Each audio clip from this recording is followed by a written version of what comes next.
النهار اللي ما كيكونش عندي فيه الوقت بزاف كندير جوج د الحوايج. اول حاجه هي كنشد شعري وكنجمعو لانه ما كيكونش فيا ما يبوكليه داك لي فور ما كاينش. وثاني حاجه هي كنوجد اسرع مقيله عندي اللي هي مقيله ديال صدر الدجاج. ما كنضحيش بالبنه بيان سور، كنقدر نوجد معاها البيضه مسلوقه دافونس وغادي نوريكم انا المقادير بالضبط. بالنسبه للسيمانه ديال الخدمه انا ديما كيكون عندي الثومه والربيع اما دايراهم في الزيت اما دايراهم في الكونجيلاتور. يعني كنت سبق وشاركت معكم فيديو ديال طريقتي باش كننظم راسي باش هكا ما كنوقفش في الكوزينه بزاف في ايامات الاسبوع اللي مثلا تيكون عندي فيها لا شارج في الخدمه. الربيع مثلا اليوم دايراه مكونجلي. الحامض ضروري في هذه الوصفه بزاف لاننا غادي نخدموه بالصدر ديال الدجاج، يعني ديك الزفوره ضروري منها الحامض. وما كانش عندي ورقه سيدنا موسى، الا كانت عندكم غادي ديروا تقريبا واحد نص ديال ورقه سيدنا موسى.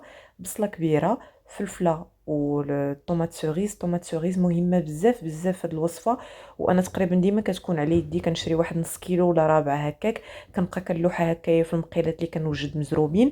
علاش؟ لان لو غو ديالها فيه واحد لا نوت سكري كتغلب وكتجي تجي في المذاق زوينه بزاف.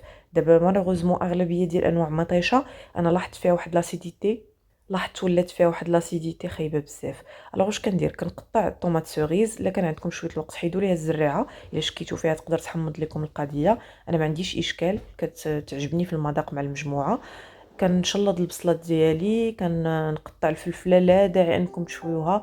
صافي كناخذ دوك الطريفات ديال الدجاج وكنديرهم هكايا كبار شويه، كنقليهم في الزيت مزيان مزيان حتى كياخذ واحد شويه اللون. هنا راه ما خليتهمش لاني كنت مزروبه. ابري كنلوح عليهم الملحه، البزار وطريطقه ديال سكينجبير.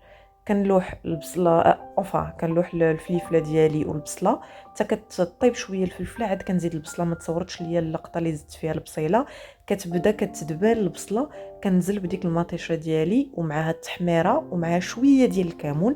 كيف ما كتسمعوا الكمون كيعطي واحد الاضافه خطيره في الاخير. هذه راه كتبقى وصفه اللي هي خاصه وتسبيله بطبيعه الحال غادي نشاركها معكم في صندوق الوصف. حتى وكان كتبدا كطيب شويه ديك مطيشه عاد كنزيد الربيع. المذاق ديال الربيع الا كثرتو ليه في الطياب ما كيجيش زوين. كنخلي داكشي حتى كيتلبى على خاطرو وكنجمع الغدا ديالي اللي وجد في اقل مده ممكنه.